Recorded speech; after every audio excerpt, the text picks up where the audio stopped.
Well, good evening, everybody. Welcome to the meeting of the Grandville City Council. I'd like to call this meeting to order and ask Marcy to call the roll, please. Councilmember Gelderlos. Here. Meringa. Here. Northup. Here. Steenstra. Here.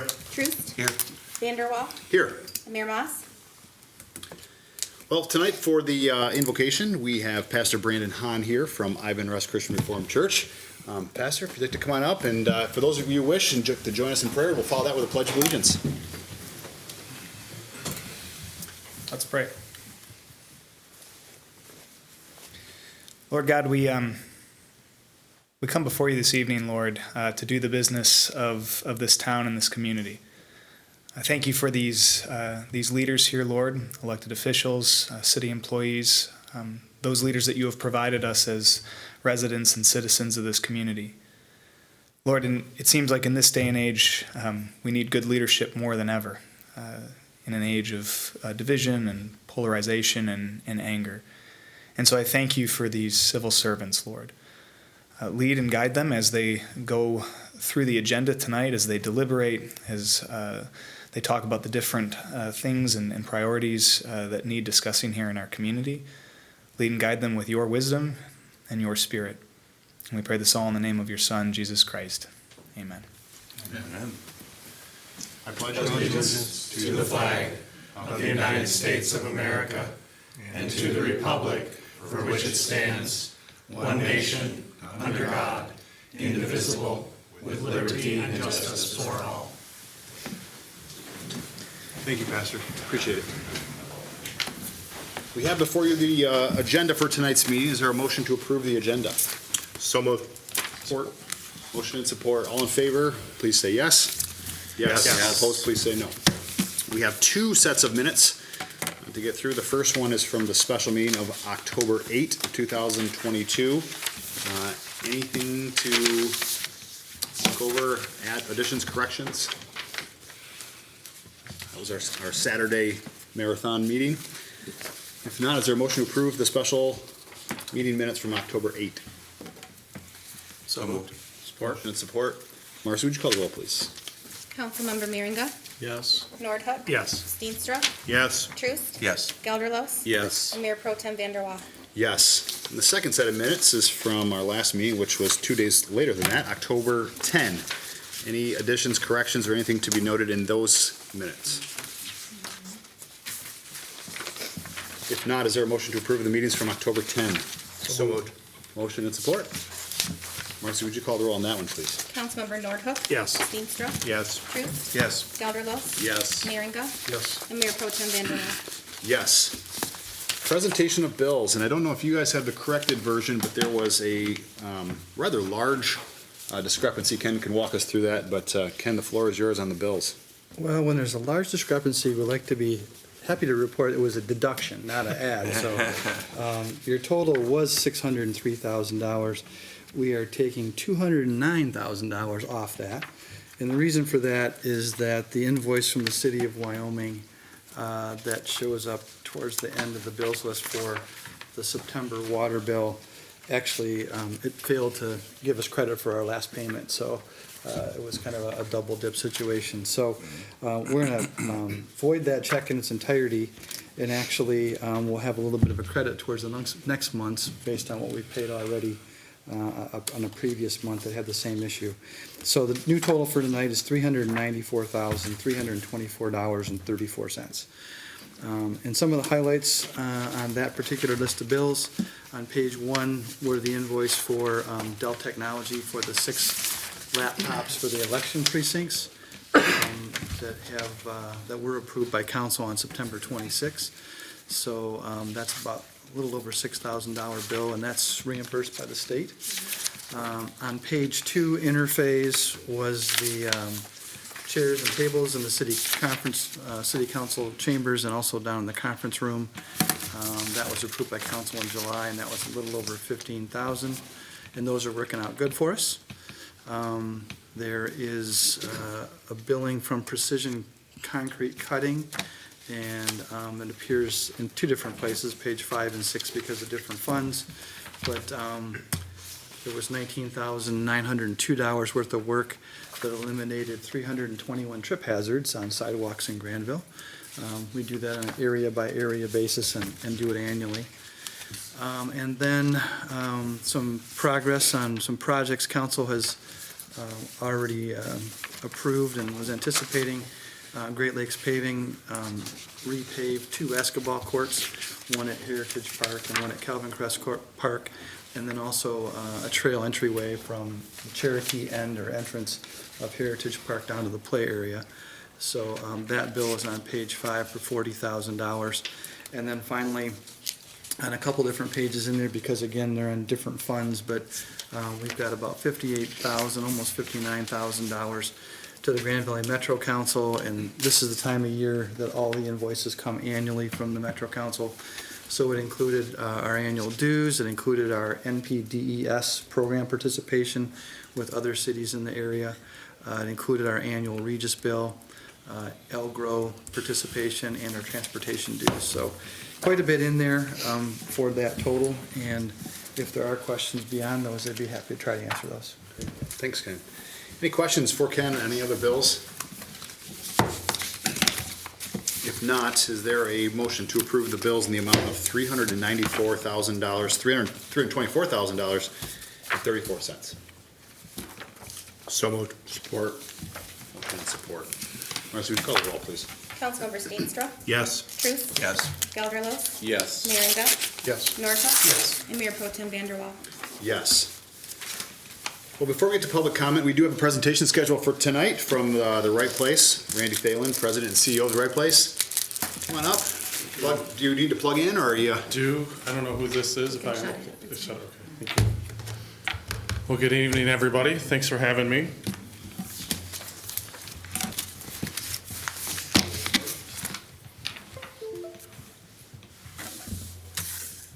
There we go. Piece of cake, right?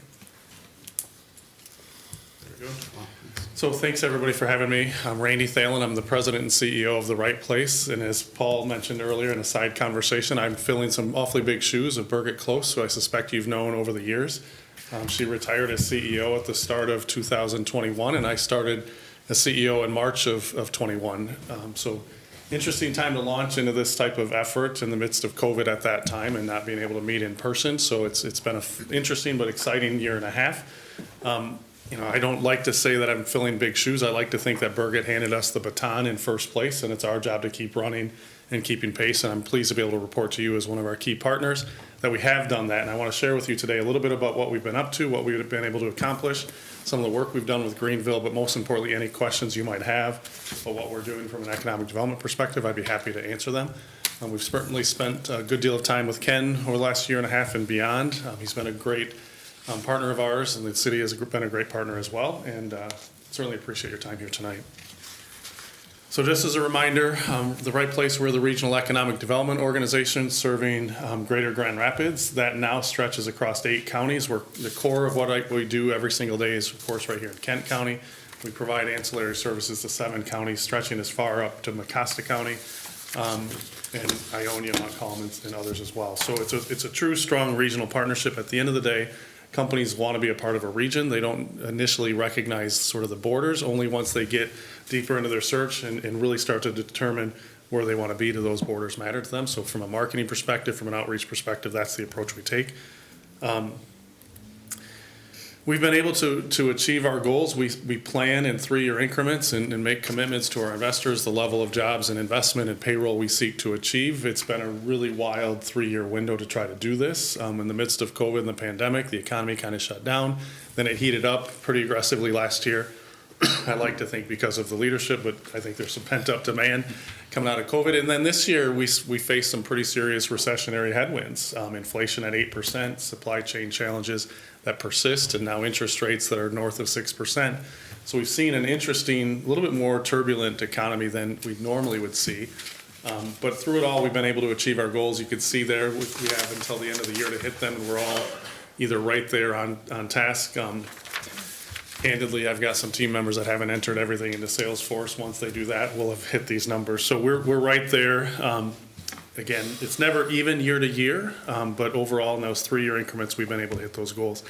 And that's without including one of the major projects we've been able to assist. You might have seen some headlines in the paper recently about a company called Goshen, a battery plant that's chosen Big Rapids for a massive $2.3 billion investment and 2,000 plus jobs. They're on the hook, they're excited to be there, but we're not done. There's plenty of work to be done. But if you add those jobs into the mix, you can see that the graphs really lose all meaning because of the scale of that project. But certainly one we're excited about, and as we think about the transformation of the automotive industry over the next 10 years, it's critically important we find some of those EV and battery-related investments here to help support the supply chain that we have. Every day there's 40,000 people who wake up in West Michigan going to work for an auto supplier. Many of those jobs are challenged, and so we need to find a way to offset some of those future shifts.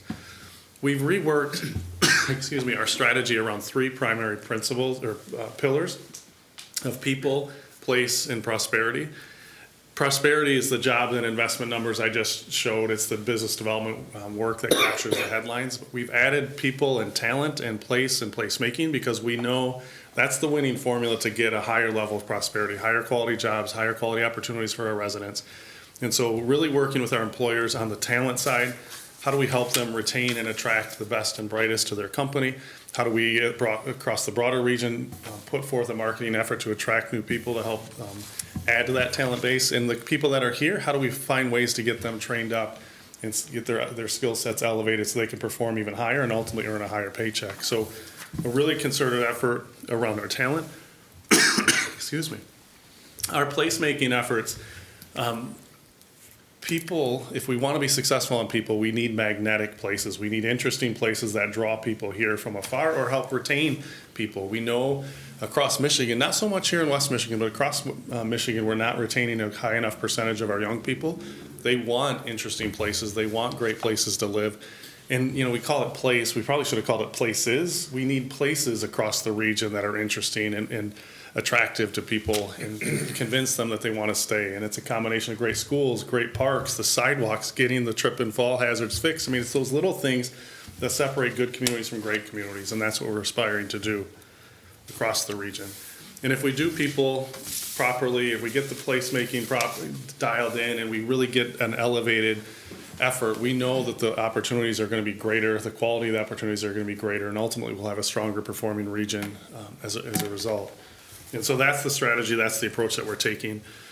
And a great example of some of the new things that we're bringing it to the right place is something we did within the last month or so. It's called Developer Day. That place effort that we have at the right place, we know we need to bring the developers to communities and make them more aware of the opportunities here across the region. And so we set aside a day. We had well over 100 people participate, developers, contractors, architects, engineers, coming alongside our municipal partners to showcase what opportunities we have them maybe look at a community through a new lens, take an afternoon, everybody just kind of relax together, get to know, jump on a bus, do a tour, and get to know some of the opportunities that maybe they've driven by time and time again and hadn't taken notice. One of the communities we toured that day was here in Grandville, again, showcasing some of the opportunities you have as you continue to reshape and rethink the downtown of Grandville.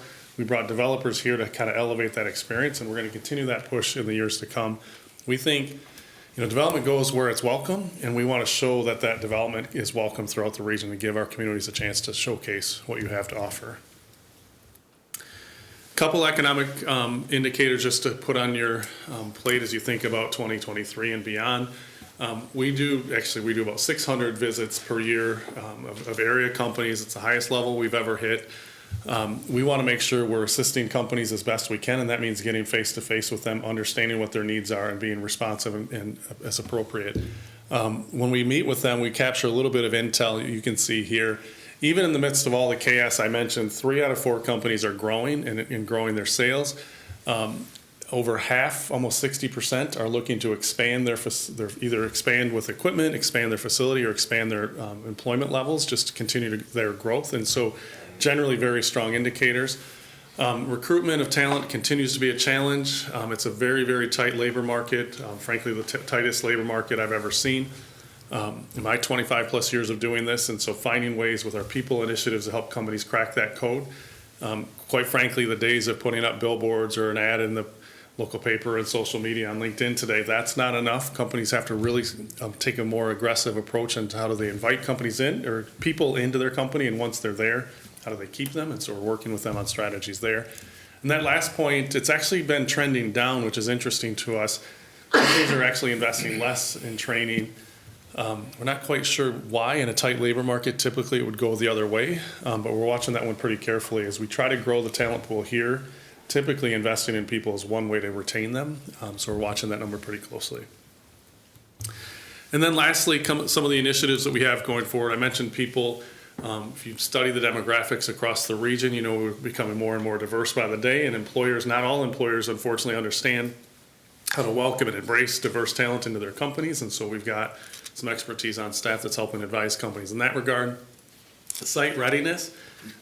In business parks kind of go through waves. They've been going through waves really since World War II, where as a country we build business parks, tend to overbuild. It's almost like farming. I was a farm kid, so corn prices are high. Let's plant more corn. Next year, everybody's planted corn, the price goes down, and it's sort of this sort of strange farming cycle. Industrial parks have been sort of the same way since World War II. Come out of the war, let's build a lot of business parks. Takes longer to fill them up because we oversupplied, and then nobody builds them for a stretch, and now let's build a bunch, and then it's oversupplied, and it gets into that cycle. Right now, we're in a cycle where we haven't really built new business parks in quite some time. Our industrial occupancy or vacancy right now is 1.7% across the region, which is typically healthy markets have enough churn where you have about 8 to 10% vacancy. So at 1.7, it's signaling to the market we need more. But the infrastructure, the sites that have infrastructure are simply not there. And so we're looking at ways to overcome that and get some business parks built again. We've launched a regional technology strategy. When you look at the economy, I like to think of ourselves as managing the 401k for the region, how we're managing the economy, and we are underrepresented in tech work today. We're at about 6.7%. Most of our peer and some of our aspirational markets are in that 10 to 14%. So we've established that tech strategy to help us build that and really look for ways to get our existing companies to kind of expand their use of technology in their products and services, and then invite other companies to join the West Michigan economy that can bring some of that. That's where young people want to work. That's the interesting kind of activity they're pursuing. They've grown up with it. They expect it in their jobs, and so we're trying to find ways to diversify our economy. Industry 4.0 is sort of the manufacturing element of tech. It sort of bridges technology with manufacturing, helping them to be better operators, and we've got some expertise now that's helping companies accelerate their move into these areas that can frankly help increase automation, increase the technical skills of their people, increase wages, but ultimately reduce some of their demand for labor, which is an acute problem in the manufacturing space. And the last sort of new initiative for us is that placemaking element. Again, getting more deeply involved with our communities, helping to make sure we are welcoming development, welcoming opportunities to grow in a thoughtful way that we think is going to serve our residents and ultimately our community better. So that's sort of the right place in a nutshell in a very short window of time. I really wanted to leave some time for questions tonight, and anything that you have, I'd be happy to try to address. Questions for Randy? Is there anything specific you can say about that visit you had with the business people in Grandville? Yeah, the developers, I wish I could, but we were triple booked that day, and I actually wasn't a part of that. Ken, I don't know if you can speak to that? Matt can. Matt's hosted in my absence that day. The ones that were on our bus really liked the place that we're building downtown. We took them to the castle, 28th Street, some of the planning we have for that area. Downtown, they were really excited with some of the availabilities we have in our downtown. Just the vibe that we're creating down there is really well received. Thank you.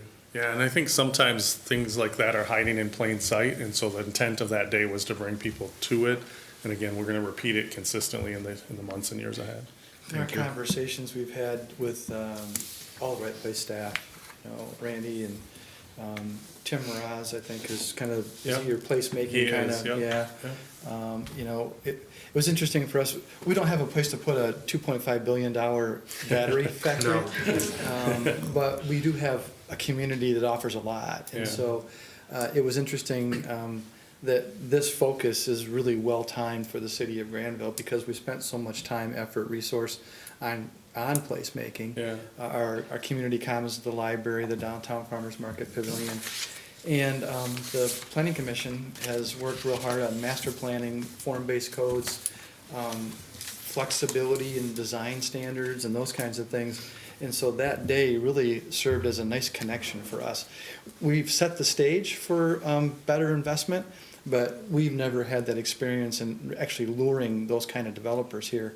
So to put them on a bus and bring them to Grandville was really pretty cool. And Matt kind of expressed when I asked him about it afterwards, the folks are on the bus and what was the reaction? Well, it was kind of quiet, Well, it was kind of quiet because these people are all competitors too, And then afterwards, the phone started to ring a little bit, Yeah. and you got a better sense that there are some people that really seized on some opportunities that we think will pay off. So credit to you and the folks involved at the right place for making that connection for us. Oh, happy to, and expect more of it. And you hit it on the head too. It was, our phones have lit up since that day too. A lot of quiet conversations and whispers on the bus as they are competitors. But I think bringing opportunities for them. I think too, a lot of times I find myself still relatively new, so it's relatively fresh eyes. But so often I drive through Grandville and I might be on 44th Street or on Wilson or you name it, and I don't stop. Even tonight, parking here, I missed the turn. I went around the block. I've always seen your library, but the way it's lit up and the way it sort of presents itself, it's really a special place. So I think sometimes just taking a moment, capturing everybody's full attention and looking at a place through a different set of eyes or a different lens really helps. Anybody else? Thank you again for coming. Of course, Thank you for thank your interest in Granville, and we're always happy to support the right place. And I know you've been great partners with us in all we do. So. Yeah, well, thank you. And Burgett leaves a great legacy. We're continuing to race full speed ahead, and we'll continue to look for ways to partner with Grandville. But truly appreciate your time tonight. Thank you. Thank you. Thank you. All right, we are under public comment. So if there's anybody else in the audience that would like to come up, have anything on your mind, want to tell us what you're thinking about, just state your name, your address, and maybe what's on your mind. By group. All right. Moving. Oh, I'm sorry. Dramatic pause. I like it. Anticipation is always good, that's what they say. Nice catch up. There you go. Carolyn Frederick. Again, you're discussing the ARPA funds distribution tonight. I'd like to remind you again what I told you, 2 months ago. I think you need to be sure that you do a reverse prioritization for the distribution of funds. Get those projects that you would never fund with tax money because it's just not going to happen. Don't fund something that the tax money could fund. Prime example, the new fire truck. It's a beautiful fire truck. If you didn't get the state grant, if you didn't get that, you'd still fund it because you'd know we need it. And you would, even if you had to raise taxes a little bit to buy a truck, you would.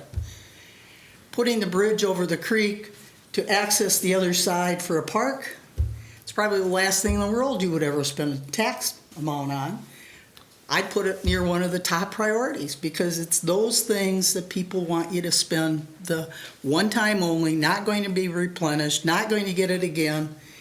Do those things that you know you need to do for the health and betterment of the community. And I think the community has showed you. Parks and Recreation are at the top.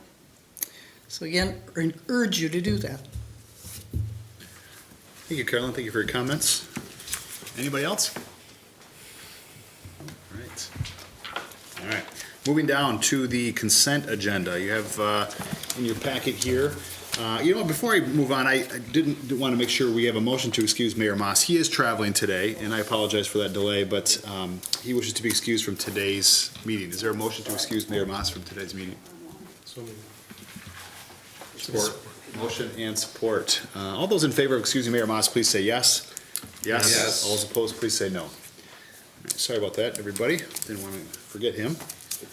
The consent agenda does have a handful of items in here. You do have reports from investments from September. The first report from the IT department, and it sounds like there's a lot of good things to report there. You have minutes from the October 13 meeting of the Downtown Development Authority, where they also are requesting to us to appoint in a term expiring. Is that right? Is that a short term? The end of this year? It's the end of a term, Okay. yeah. Naming Jay Smith of Michigan Moonshine as that person. And then we do have a miscellaneous purchase order for a signal upgrade at Ivan Rest and 30th. So the motion to approve the consent agenda would be in the best interest of the city and should name Jay Smith as that person. Is there a motion to approve the consent agenda? So moved. Motion? Support. Support. All right, Marcy, would you call the roll on that? Councilmember Truist, Yes. Gelderlos, Yes. Merringa, Yes. Nordhook. Yes. Steenstra, Yes. and Mayor Pro Tem Vanderwall. Yes. Anything we want to highlight on that? Anybody? Or Charlie, anything you want to talk about with the signal upgrade there? No, it's one element that's coming in the future of this road, signal upgrade, a few other streets.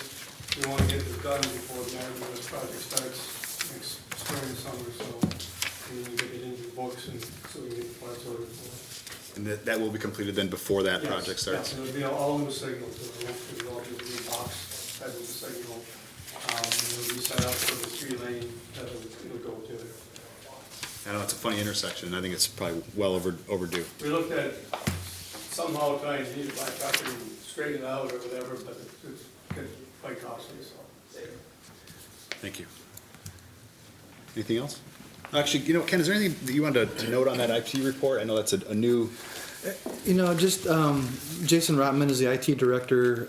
We started our collaboration with Walker on July 1st, and he offered to give us regular reports, which I thought was really helpful. It's pretty simple. It gives you a sense of the activity level. Maybe my sense is that things are going very, very well on this new effort between the city of Walker and the city of Grandville. Todd, I'm going to call on you because you just had a pretty major server upgrade. Maybe quick impression of how you've worked with the IT staff that we've got from Walker. They responded to our requirements great. The installation went well. There were some hiccups that they tackled remotely and physically. I think they showed up at 8 o'clock one night to pull a plug and move to another port just to make sure that it works. So we've had quality response, quality experience, not only with specific upgrades or new equipment, but with just general stuff. When we have questions or concerns or trouble operating things, so it's worked well. I'm not getting any departments that are expressing responsiveness issues or anything, so we're quite pleased with how it's going so far. great. Ken, city manager's report. First one, I'm going to ask Councilman Gelderlos to help us out with a little bit. We don't need to go into a ton of detail, but the background is that with my retirement pending in December, council went through that process of working with the executive search consultant from the league, posting the manager's position, going through interviews, and at the last meeting, you made a selection for making an offer. Since that time, Councilman Gelderlos and Mayor Maas have been kind of the negotiators on that, and I think maybe Randy can give you a general sense of how that's gone. In your packet, we do have a copy of the agreement that has now been signed by Dennis Durham, the selected candidate. Randy? Yeah, thank you. It was a privilege to work with the mayor on this contract. I think overall things went very smoothly. I think if you guys look at this employment agreement, it's pretty much the same agreement that our current city manager has had for several years. I think there's just a couple small changes. Obviously, a few of the numbers are different. And I think the only thing that's really different in this than what our city manager Crombie has had is that there's some relocation expense that we were granted to him, to Dennis Durham, the new manager, and I think maybe we credited him a couple days vacation in lieu of relocation type expenses and things like that, which saves the money, saves the city a fair amount of money. So I'm open to any questions, or I'm sure our city attorney Randy Becker can answer any questions as well. It's pretty straightforward. Randy, anything you want to add? No, as Randy indicated, it's pretty straightforward. The changes were, well, the format of the contract's the same, so you're familiar with that format. It's just a matter of changing it to reflect the deal with this new city manager. Well, thank you, Randy, and to obviously Janice, she's not here either, and to Mayor Maas for negotiating this contract, and fairly quickly too. I think that was a pretty quick turnaround, so. It was. Well done. So, looks like this is an authorization to have the mayor sign this employment agreement. Is that correct? That is, and there's one more thing probably to hit a highlight on. If council authorizes tonight, it does specify a December 5 start date. And my retirement date was announced as December 2. But Mr. Durham had specifically asked through the conversation that was had with the committee for a little bit of overlap. So I'm speaking with him on Zoom on Wednesday night. We'll kind of figure that out. It won't be much, but he's open to that, so I'm happy to accommodate it. It'll probably be no more than the following week, but it'll change my date slightly. Good to know. Yeah. Thank you, Ray. Yeah, and Ken, thank you for being so smooth in this process as well. So No that's problem. great. All right, is there a motion to authorize the city manager employment agreement with Dennis Durham? So moved. Support. Motion and support. Marcy, would you call the roll, please? Councilmember Gelderlos, Yes. Merringa, Yes. Nordhook. Yes. Steenstra, Yes. Truce, Yes. and Mayor Pro Tem Vanderwaal. Yes. Anything else to add, anybody on that, before we move on? No? Ken, back to you. All right. We're gonna run through, council has, for the last couple of years, been steadily addressing topics through quarterly strategic discussions. And we do these kind of as the topics come up, whatever seems to be the most prevalent. And this actually is gonna be the third strategic discussion that the city council has had on ARPA. The initial conversation, I believe, was last October. We talked about what the allocation was gonna be, what we thought the rules were gonna be, and just kind of educated ourselves a bit on how that was gonna work. Second time we got together with the council in June, and we talked about different places that council might want to dedicate our allocation from the federal government. And council at that point determined that they wanted to focus on parks and public spaces. That seemed to be the area that, in fact, there was, I think, no objection whatsoever. Everyone was in agreement that that was one of the places, as Carolyn said, that we can affect the most of our residents in a positive way. So tonight, what I'm hopeful of doing is getting the council to specifically look at projects within that category of parks and public spaces that you would prioritize for the Grandville allocation. So we'll just run through this short slide presentation. This is a reminder, this comes from the federal government. It was almost $2 trillion. It was specifically thought of as a response to COVID-19 pandemic. And locally, that translated into an allocation of $1.66 million. And that's based on our population and primarily the population and the fact that we're what they call a non-entitlement community. It's not the 9-digit figures that the county or the city of Grand Rapids gets. It's a much smaller number. It's not necessarily going to be instantly transformational for the community, but it also almost $7 million is nothing to sneeze at either. We can do some good things with this. And so initially, we had told council that we had to be very specific in the areas we spent it, and it had to be very responsive to COVID itself. Subsequently, the final rules came out of Washington, and it told us that for anybody that's getting less than $10 million, essentially you can treat this as regular general fund revenue and use it for any allowable governmental purpose. And that broadened our horizons greatly. Remind you a little bit of some of the principles we talked about in previous conversations.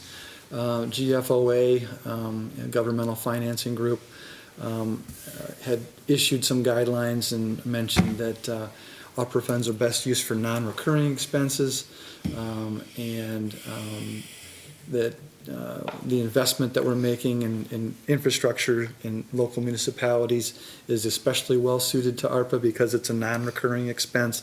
It doesn't come with a lot of operational or ongoing expense with it.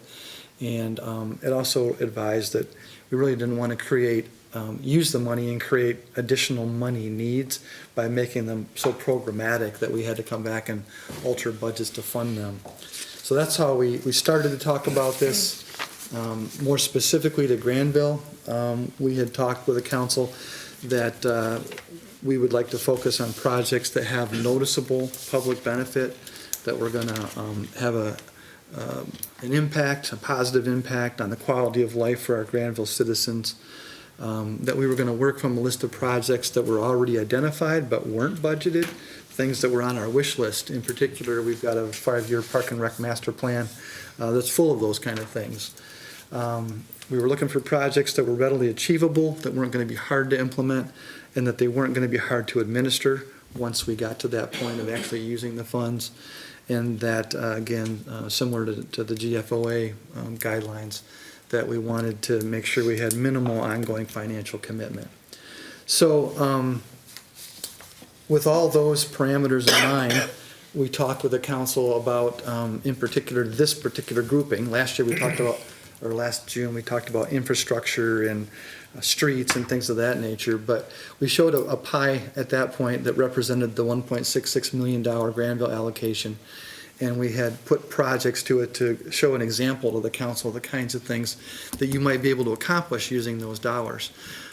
This is an updated chart from that one you saw 3 months ago that gets a little bit more specific. And in particular, I wanted to let you know that we've re-looked at the estimates. Everything seems to be going up. You saw an example of that tonight with the cost increase that came with the traffic signal upgrade project, and that seems to be repeating itself throughout the city. Just about whatever we're looking at these days is already significantly more expensive than it was even at the beginning of 2022. But what we've got here is an example of projects identified but not budgeted in the category of parks and public spaces. The dark blue pie slice is pickleball court conversion at Wedgwood Park. We've talked about this, the redoing of the horseshoe facility there to provide for some additional pickleball opportunity. And that was something that came out of the Park and Rec Master Plan, and you've heard about that from residents who are interested in more pickleball facilities. This one, actually, council, we talked about this at budget time at our work session in March, and then it was formalized in the adoption of the budget in May for this fiscal year. You've already dedicated $240,000 of ARPA funds to this particular activity. So that's basically signed and sealed. We haven't designed and bid it yet, but you can consider that essentially assigned to that category. The next slice down from there, the pink slice, is a $500,000 amount that represents playground improvements at Wedgwood Park and Calvin Crest Park. And previously what you saw was playground equipment shown separately from rubberized playground surfaces. And we've updated that and combined those into one. And we think for a $500,000 investment, we can put new equipment in those park play spaces and also put rubberized safety surfaces under the equipment itself. It wouldn't go wall to wall at the parks, but we'll show you a picture in a minute what that would look like. The next slice, lower left, is what Carolyn mentioned, which is a pedestrian bridge at the cemetery to access a significant chunk of city property on the south side of Buck Creek. This has been talked about as a feature the Park and Rec Board discussed specifically. They haven't got to the point yet of actually addressing the development of that land, but there's been talk about trails, including perhaps mountain biking trails over there. And so that is shown on this pie chart as well. One of the other categories that you saw previously in June was a general category for restroom upgrades. We've had a chance to refine that now. Most of the restrooms are relatively new and they don't require a lot of investment or improvement. But there's one notable exception to that, and that is that the bathroom facility at the Little League Diamonds at the Aaron Street ball fields is the original 1970s construction, and it doesn't meet current ADA standards. And that one would be a more major project. And so we kind of pulled that one out away from the others and are showing a $100,000 cost that would upgrade those bathrooms and make them ADA accessible. Right now, the best opportunity people have that need that facility is through porta-johns out there that are ADA accessible. Not exactly ideal, for the users out there, and that park gets a lot of use, especially between April and October. And then the final category shown on this particular pie chart indicates unassigned. And it shows the balance to get to the full allocation, which is $460,000. And I'm going to talk about those in a minute. But with this particular chart, this came courtesy of the Park and Rec Board. We've got members in attendance tonight. They went through an exercise in September. Actually, it might have even been earlier than that. I think I got this in September, but. We started in August, Okay, yeah, I thought so. laying out the priorities.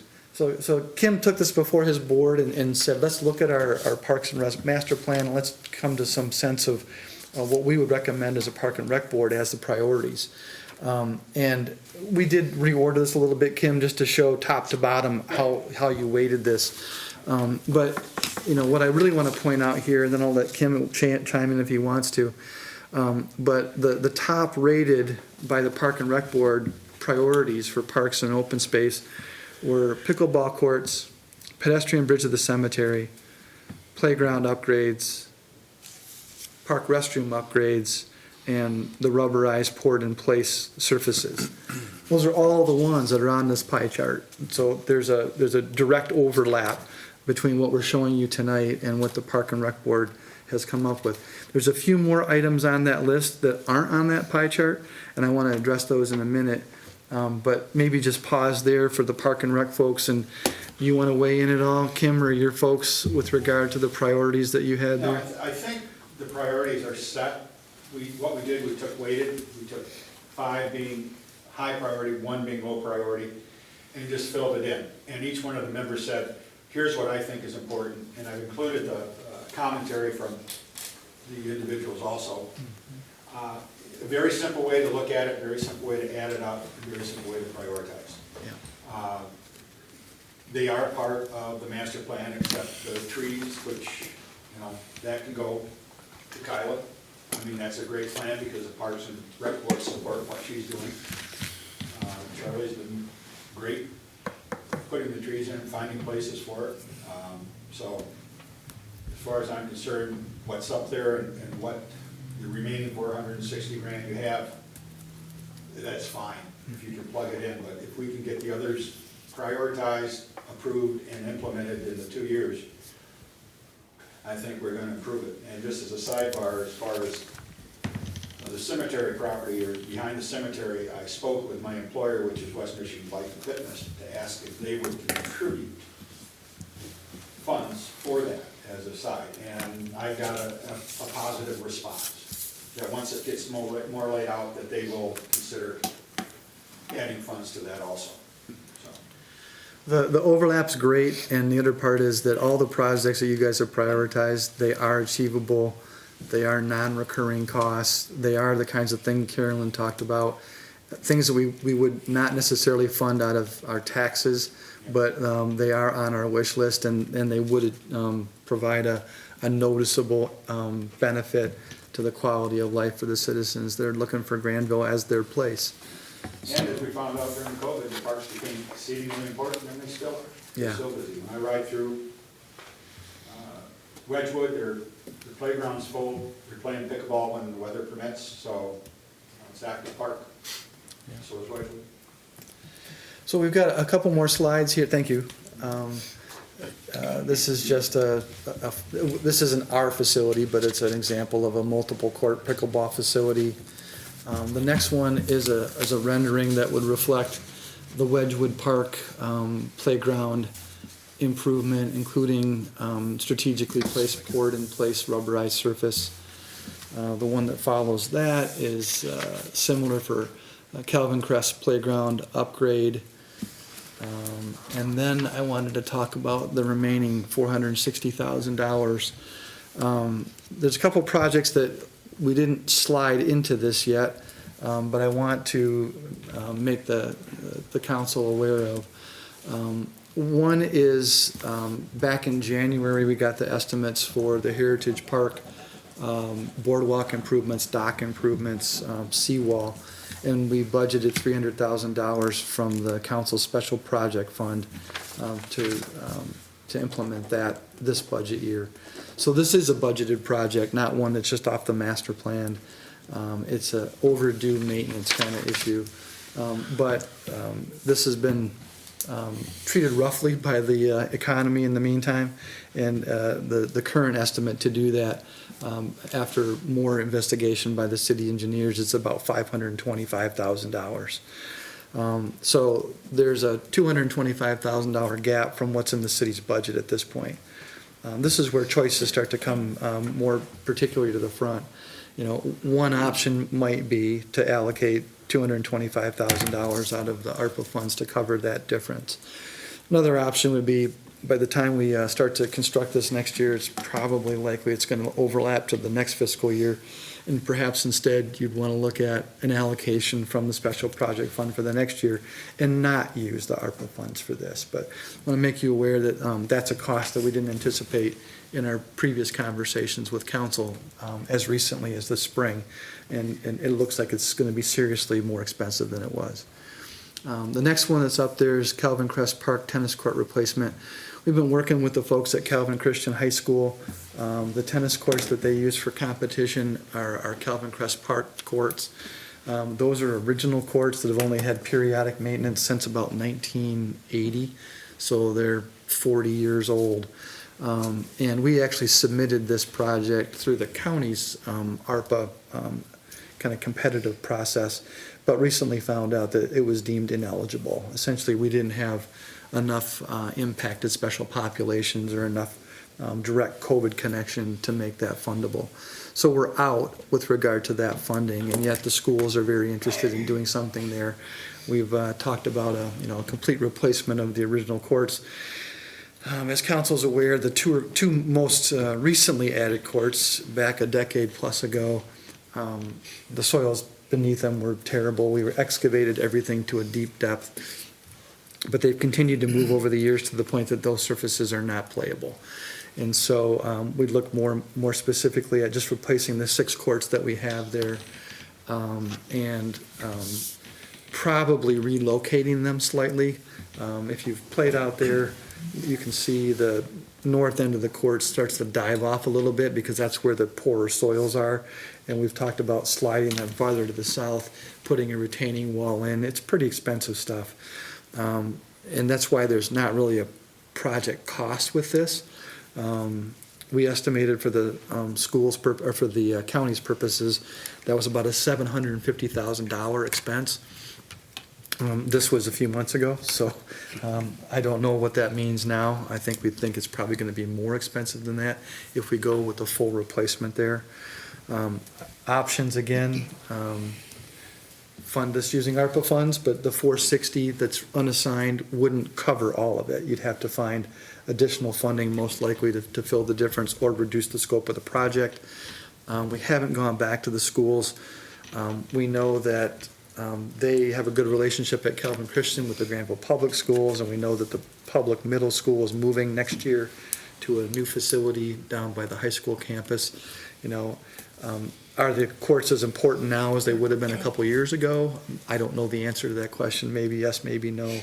But these are the kind of things we want you to think about with regard to assigning the remainder of those funds.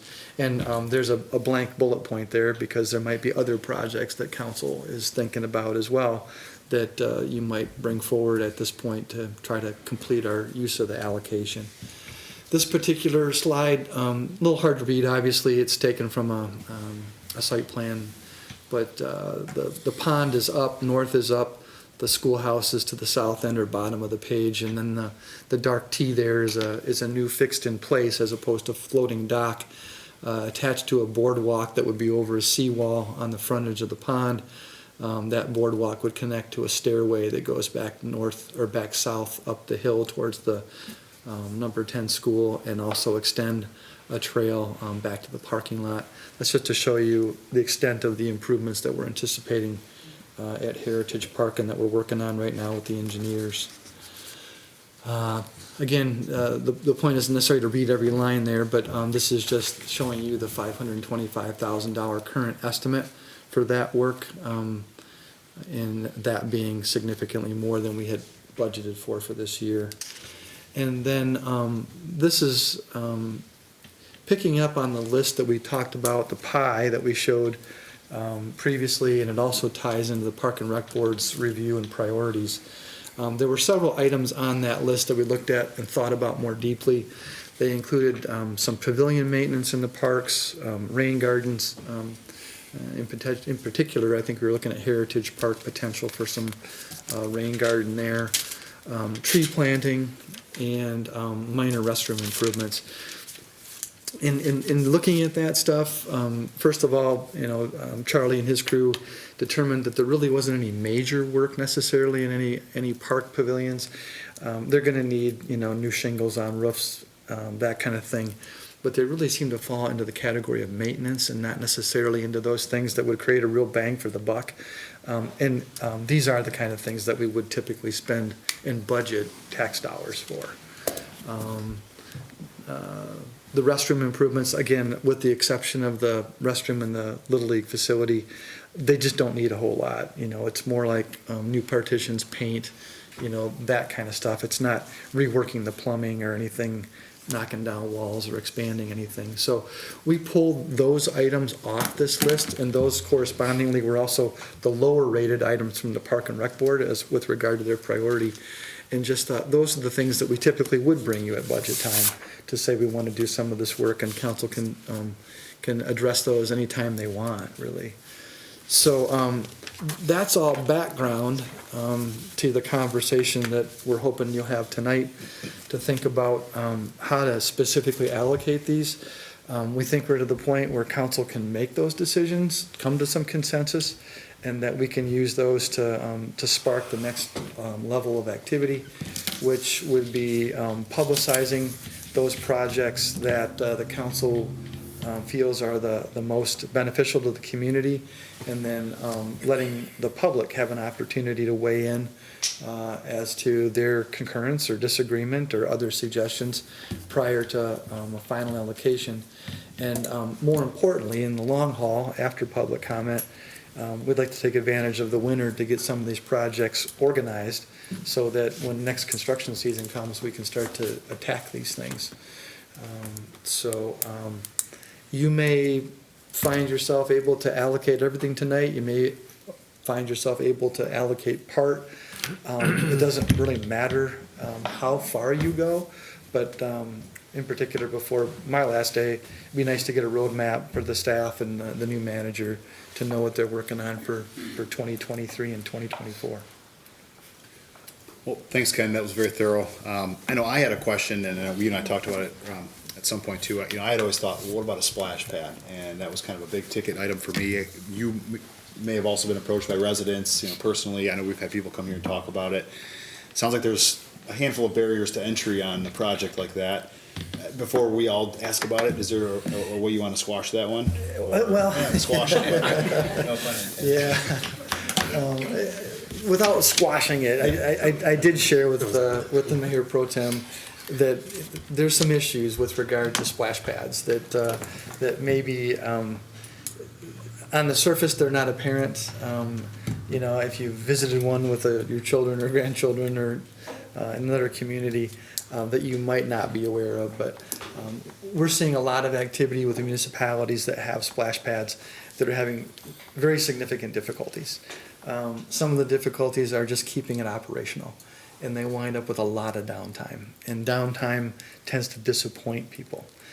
And you can't really explain why it takes forever to get this thing operational, but there's a lot of mechanics that go into this. There's discharge, there's filtration, there's power, and so all those things are leading to a lot of comments about a little buyer's remorse in some cases with regard to splash pads.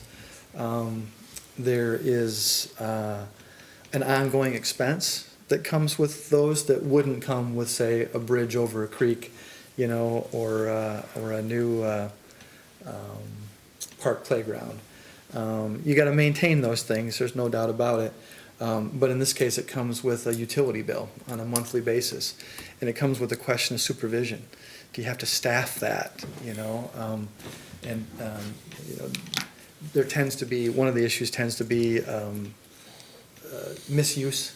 That results in a lot of staff time to correct, broken mechanics and things like that from folks doing things they shouldn't be doing out there. So there's staff wariness, I would say, about that. I wouldn't say by any means that you couldn't do it, just that you might want to think about those in the context of your total allocation and figure out, how best to do those. So they're popular, there's no doubt about it, but they're not maybe as simple to administer as you might think. And maybe a water feature, some other version of a water feature would be as enticing. I don't know. We have that along Buck Creek, every spring.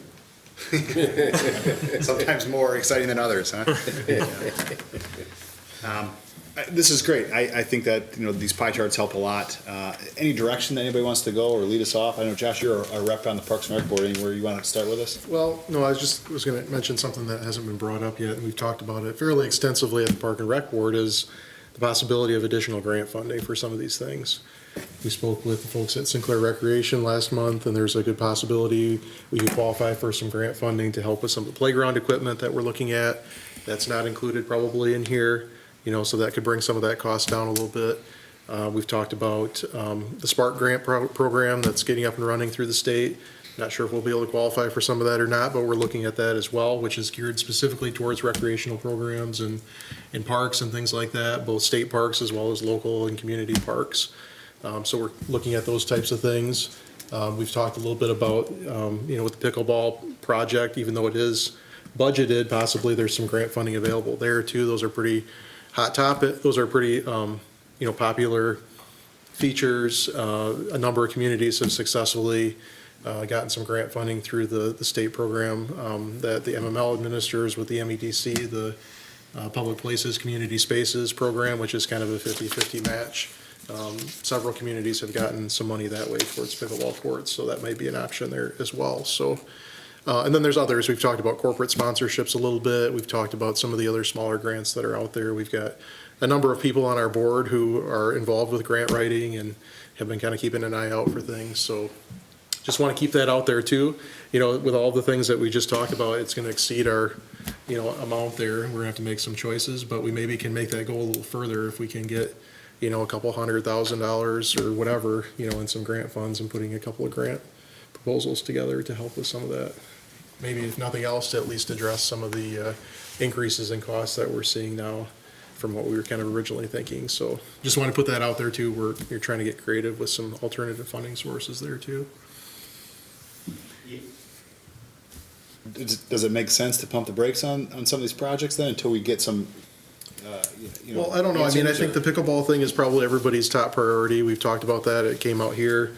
We've already basically funded it. In order to apply for some of those grants, we have to have a design developed. We need to have some drawings and things like that to be able to kind of pitch it. One of the issues too, Anthony Iraqi, who is not a voting board member yet, but he works for Parks, the state lobbying group for parks. He is encouraging us to apply for the Spark. He's talked with his manager says do it because there's DNR money out there also. He's as excited about the potential of a bridge over the creek, a second bridge over the creek, and that's where we would like to focus. Whether we get cash, but at least we want to have a running shot at it. Yeah. So I would say those are probably our top two items there, right? We've already got work progressing on the Heritage project, that was mentioned. That's already underway essentially. And then the next thing, the third thing down there would probably be the playground in the pouring place. And we've, got a good head start on some ideas there as well. So I would say those 3 or 4 things are probably our top priorities. Would you guys agree? Yeah. So, and then the other stuff kind of falls below that, but those are also the lower ticket items. The tennis courts was mentioned too. It doesn't sound like we'll probably get ARPA funds through the county for that, but maybe there's a creative partnership we can work out there with the schools too. I don't know. If we have funding and we go for a grant from the city, it'll make it that much easier for us to get grant money. If they see that Grandville, we're going with a hat in hand saying, hey, we need the money, what are you gonna match it with? Well, we've got this, what will you match us with? Is probably one of the best ways we're gonna proceed. Did we get an answer on the, Sorry, Ken. Whatever you guys decide, we have funding for this, here's what we wanna do, what will you be able to do to help? Did we get an official answer from the county on Yeah. our request, and that it was It's not eligible. not eligible for the tennis courts? For the tennis What courts. you just Right, mentioned. yeah, I got a call from Commissioner Ponstein the other day to that effect as well.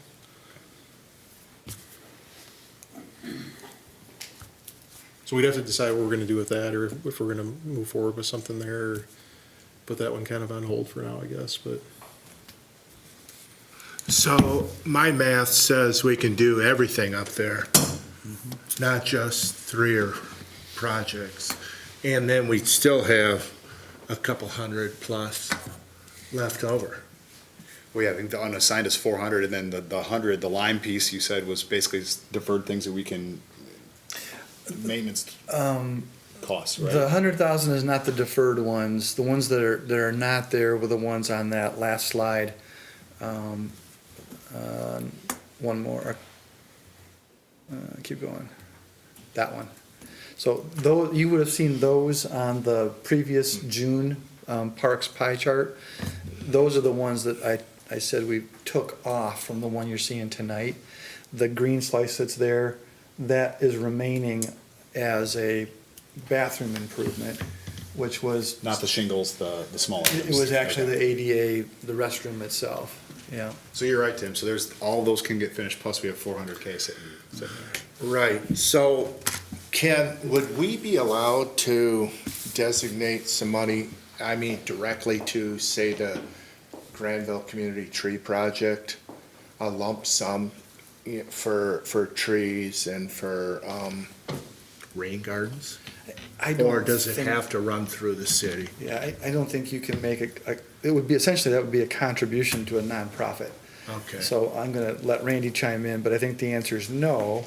However, my thought was, the city can fund tree planting in public spaces, and you can do that directly, and we can do that through various projects, or, all at once or piecemeal, however we want to do that. Okay, so the city would put some money in reserve for that. Yeah, it wouldn't be given to the tree project, it would just be, we're gonna add these trees in these places. Got it. Yeah.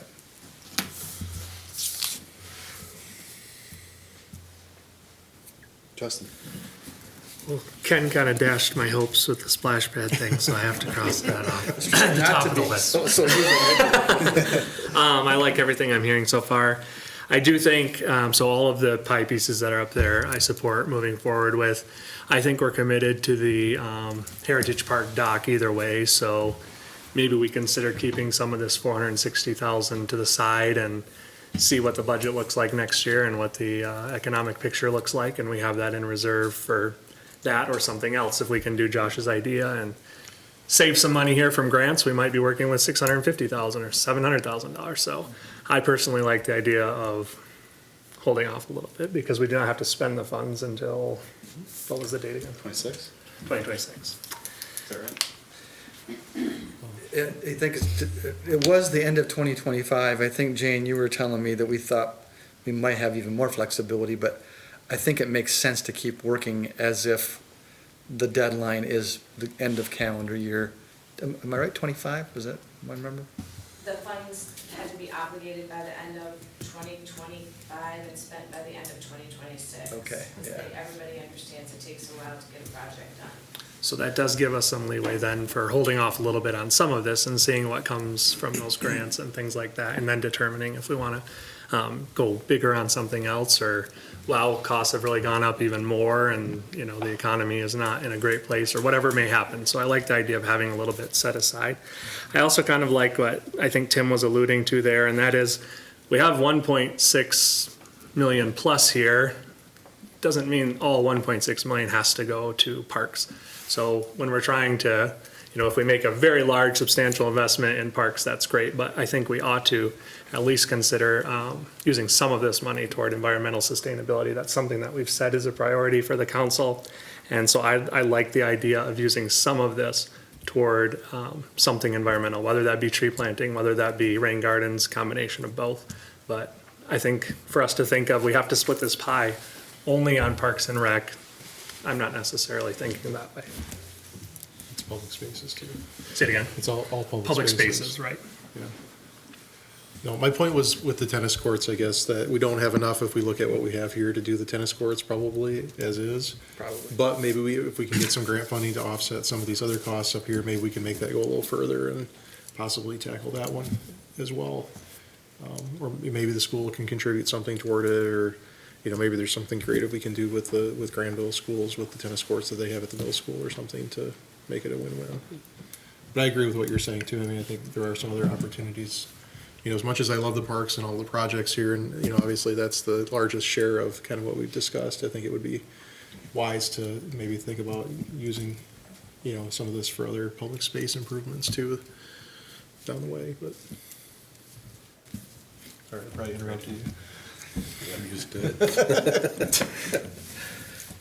I really like the pedestrian bridge at the cemetery. I think it's the first piece of the puzzle, the most expensive piece of the puzzle that's gonna get us over Buck Creek into that land south of the creek, and there's a whole host of opportunities over there, and I don't think we even know what they all are or the potentials the uses could be, but that's the first step.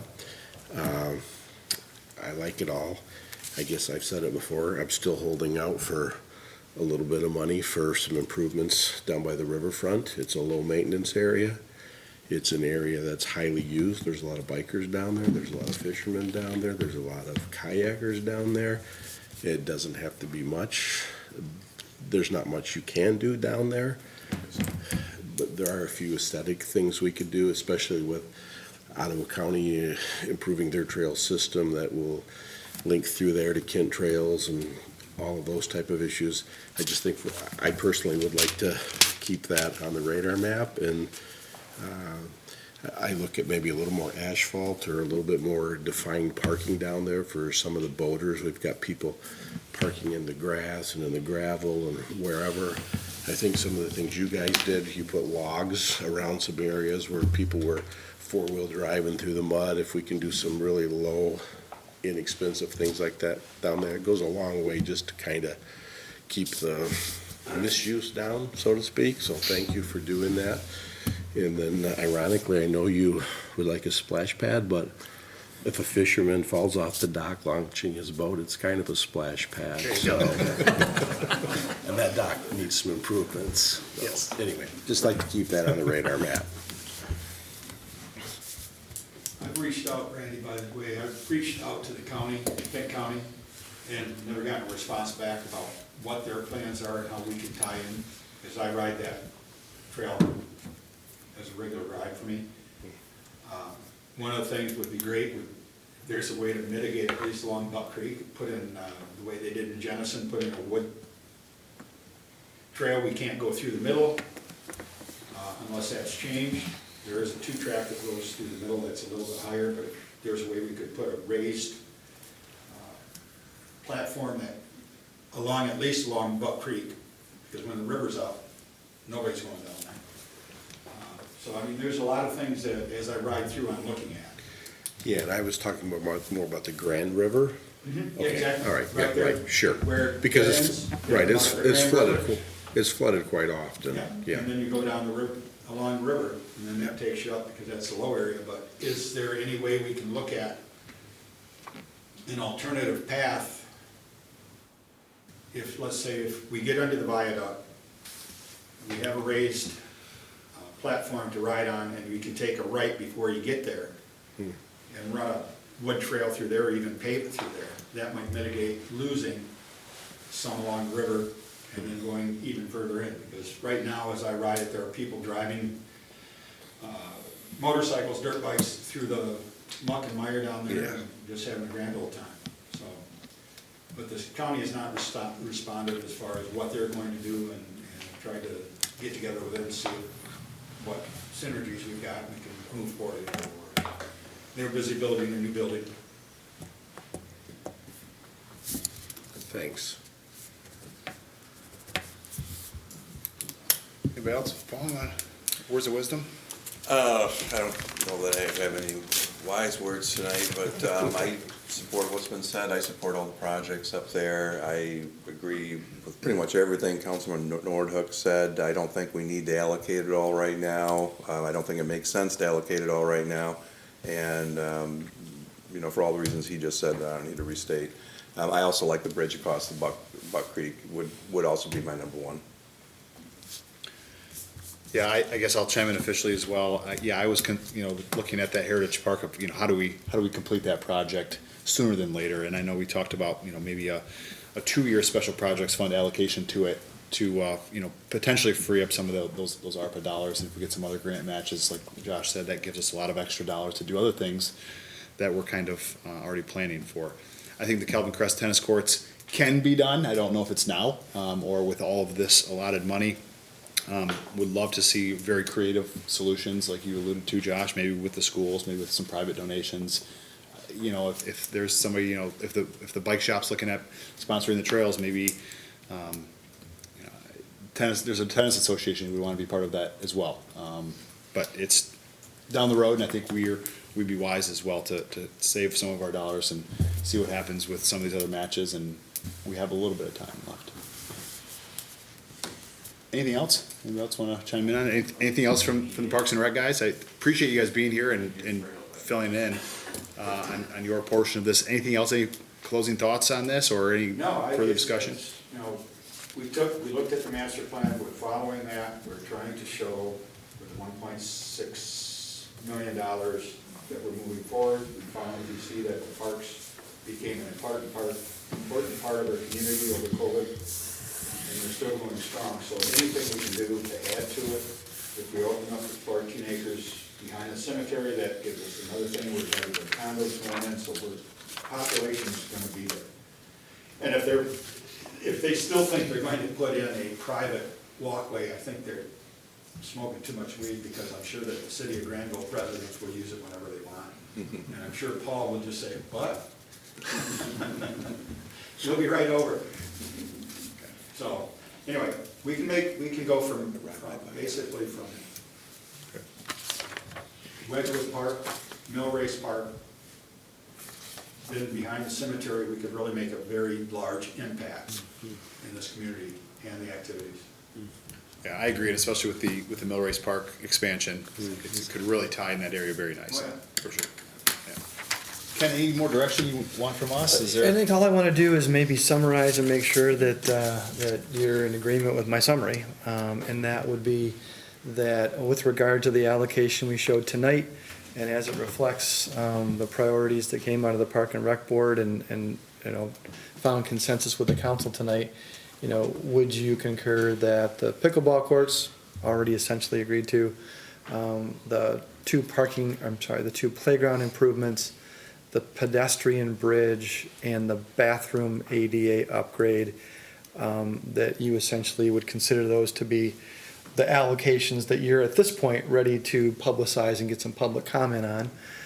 I took away also, for the unassigned, in addition to the couple of things we pointed out, the conversation, especially from Randy, with regard to riverfront improvements of whatever sort, added to the list of things that maybe we're going to hold off on allocating.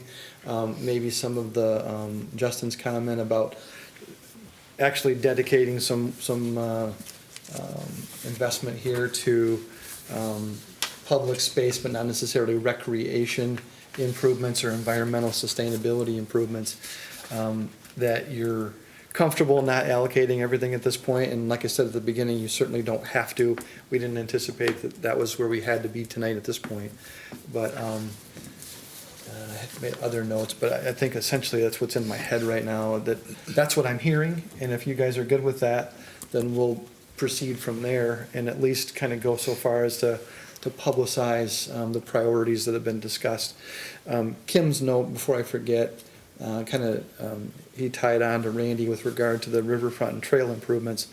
If you haven't been there yet, Ottawa County Parks did open up the trail extension behind the clean water plant that goes all the way over to Cottonwood Drive in Jenison. And it's pretty impressive. And Mile long, yeah, really well done. they were, I concur with Kim's comments on a couple of spots out there. When we put that trail in, we were under very strict orders from, at the time, I guess, it might not have been Eagle, might have been the predecessor, but to follow a specific path, to stay above some wetlands, to not impact the floodplain. And we certainly, especially if you're familiar with the riverfront in Grandville where the trail runs, it does flood on a regular basis. And so you got to be careful when you get ice flows and things like that, what you put in the right-of-way or in the floodplain. But there's a couple spots that they don't flood just when Buck Creek floods, or when Grand River floods. They flood every time Buck Creek comes up, and I think that's where Kim was going. There's a couple spots there. The trail gets closed more than just a couple years with big floods. It gets closed regularly with little floods, and it creates an issue for our DPW staff to have to clean up that area. And I'm a little fearful that the folks from the west that want to connect to Millennium Park or Grand Rapids are going to get to Grandville and be disappointed because they can't get through. And so there might be just a couple isolated spots out there where, knowing that Ottawa County got the permits they needed to elevate, maybe we can bridge a couple of those frequently flooded depressions and keep that trail moving more regularly. So It's crossing 28th Street and Wilson. It's not a fun thing to do on a bike. yeah, it wasn't a fun thing to do for one of our police officers last week either. Yeah. And he wasn't on a bike, but yeah. So that's what I'm taking out. Correct me if I'm off base on anything, but if I'm not, then we would start to, I'll work with Marcy, we'll get some information up, provide a posting in City Hall, some information on the website, and give people 30 days or so to offer their comments back to the council and a chance for you to see those when they come in. And assuming that nothing changes at that point, this gives us some marching orders to actually start to work very specifically towards implementation this winter. Thank you, everybody, for being prepared for another quality strategic discussion. Was this considered our quarterly? This was. This was? So again, thank you, everybody, for being prepared for that. Ken, anything else on the city manager's report? There was one item I mentioned in the council's packet with regard to anybody who might want to attend any part of an upcoming Michigan Tax Tribunal issue. That's a weird deal. I've never had to provide notice before who's going to show up to a public proceeding, but if you have any interest in getting down there at any point, let me know. You're not obligated to go. I can put everybody's name on, and you're covered whether you go or not. But for those of you who haven't seen this, it's not going to rival a Super Bowl in terms of excitement, but you are invested in the whole topic. So if you're thinking about that at all, and you think about catching me tonight and giving me your name so I can provide it to our folks. That's it for me. Quick question. So Stellar Hospitality Grandville LLC, which hotel is that? It's the hotel at Old 44th and Century, Potomac, not Century Center. Okay. It's not the Marriott Residence, it's Staybridge. The newest one. Yeah, the newest one. The brand new one? Yeah. Okay. Yeah. Thank you. Yep. Well, before we open up to council member comments, I just wanted to wish both Police Chief Paul Ingham a happy birthday, as well as our city manager Kenny Crombie a happy birthday today. Yes, thank you. Just like Randy, he celebrated one at the council meeting too. You just can't stay away. It's so much fun. Somebody else had a birthday too. I opened with that. He said Okay, that. yeah. Must have missed it. Yeah. Randy, you got anything else? Just glad to see we're gonna do the leaf pickup again. Are we starting that program a little bit later this year and going a little bit later? No. Same dates? Okay. We have slid it back from earlier dates before. Yeah. Yeah, I don't think it's changed a great deal this year. Yeah. Okay. No, glad to see we're doing that, and I think that's it. Oh, no, second thing is, I did have the privilege of going to the MML conference in Muskegon, and I focused my efforts on economic development and affordable housing. I'm not sure we have a lot of options for affordable housing in Grandville anymore, since we're pretty much built out, but picked up some good information and neat ideas in both fields or schools of thought, so was just glad to attend that, and it was informative. So On that topic, I won't be here to set it up, but if you think about it in the next quarter, I just got back from a session last week as well, maybe even the same day, through the right place, that had a lot of information from MEDC about housing as well. And I think it would be a very good topic for council at a future strategic discussion.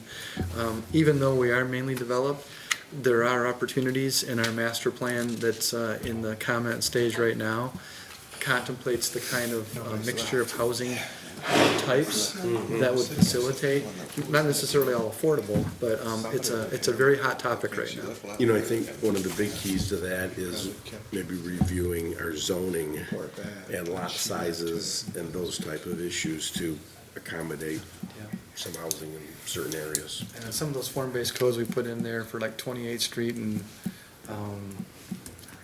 North Wilson, I think, they have options now for greater height, greater density, and zero lot line. Yeah. So there's some opportunities Yeah. there. Thank you. Yeah, I also appreciate the LEAF program. I filled up my van and dropped off a sizable load at DPW this afternoon on my way home. And well used. A number of other people there dropping off leaves as well, so I'm sure we'll put some out by the curb in a couple weeks too. So appreciate doing that. I'm glad that we've been able to continue that program over the years. So then I also had a chance to go to Muskegon with Randy and JR, you were there for part of the time. Matt, I know you were there for part of the time as well. So they've done a pretty nice job with their downtown. I mean, it's a lot of new development. Randy and I both went on a little tour of a new business that was opening up there. That's with a brewing company, but they're also opening up like kind of a social venue right downtown there, near the convention center. The convention center, they told us we were the first kind of major group to be there since it opened a year or so ago. So very nice little convention center down there. I went to a session on civility and working toward the betterment of your community, which is something I think we do a really good job of here, but not everybody does. So it was interesting to hear people talking a little bit about some of the challenges they have with, having productive discussions, and kind of glad it's not one of our problems. Had some words of wisdom to share with people a little bit while we were there, but appreciate the opportunity to go. And then a couple weeks ago, I don't know if we mentioned it last time, but Fall Fest, a couple weeks ago, I think that was at the last meeting that we talked about that too. It was nice to see the scarecrows up downtown, and lots of activity there on Friday night in particular. So, Justin. All right, the only thing I have is obviously election is approaching before our next meeting, so hopefully everyone gets out to exercise their voice in that. And on that front, I had sent to Marcy and Ken a while back my thoughts about the council maybe considering a resolution. I think we've seen in the state of Michigan an increase in the use of absentee ballots, clearly, and I don't think our laws have necessarily changed to match that reality. And so we're seeing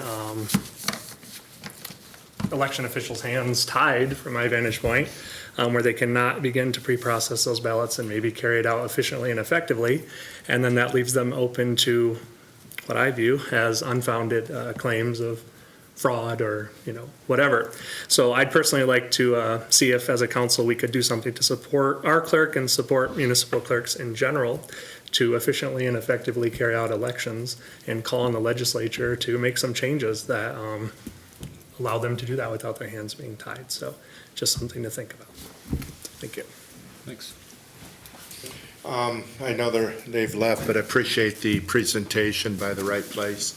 And Josh, you can give the Parks and Rec people the message that it was great to have them present today to help us with our discussion here. So. Yeah, we got a pretty passionate group, so. Yeah, we meet great. We met on Wednesday coming up, so. Good. Pass it along. That's it. I have nothing else to add, thank you. Well, I know that Monday is Halloween, and I know that that is not an official city-sponsored event, and I don't know if any of you have gotten questions about, hey, when is officially trick-or-treating, and I think that the deferral is to each individual kind of micro-neighborhood if they want to do a certain get-together. I think something was published, I don't know if you shared it on I did, the yeah, Grandville page, got a just couple that questions. it's a neighborhood decision per se. It seems like the consensus is it's a Monday thing, but I just wanted to make sure that, it's not a city-sponsored event, nor are we saying you should or shouldn't do it on a certain day, correct, Ken? Is that- We typically indicate that it isn't a city activity, but we encourage it to be between 6 and 8 generally on Halloween. The only date that we've typically changed in Grandville is we've gone to Saturday versus Sunday. And that's not, that was the issue last year. Right. So we got a few years off till that happens again. But I know that there's some activities out there. Paul, do you want to mention the police department activity? On Halloween night, we're gonna run our first badges and boo, have a trick or treat station up in front of the PD. We're gonna have our media wall up to allow the kids to get a photo opportunity with the booking sheet that says Grandville Police, 10/31/2022. Depending on calls, at these containers, so we're hoping it'll be a fun night for the kids. I think- It'll be from 5:30 to 7:30. I think there's also a trunk or treat activity going on at the Grand Village Assisted Living, but I'm not positive what. Yeah, from 3:30 to 5. I thought it was afternoon, yeah. So there's activities that are going on out there. And if you didn't get there, the fire open house, fire prevention open house was last week as well. Well, that's it for me. Ken, any more closing thoughts? Nope. If not, I would entertain a motion to adjourn. Some support. Motion support. Marcy, would you call the roll on that real quick? Councilmember Merringa? Yes. Norhuck? Yes. Steenstra? Yes. Truce? Yes. Gelderlos? Yes. And Mayor Pro Tem Vanderwaal. Yes. Thank you, everybody.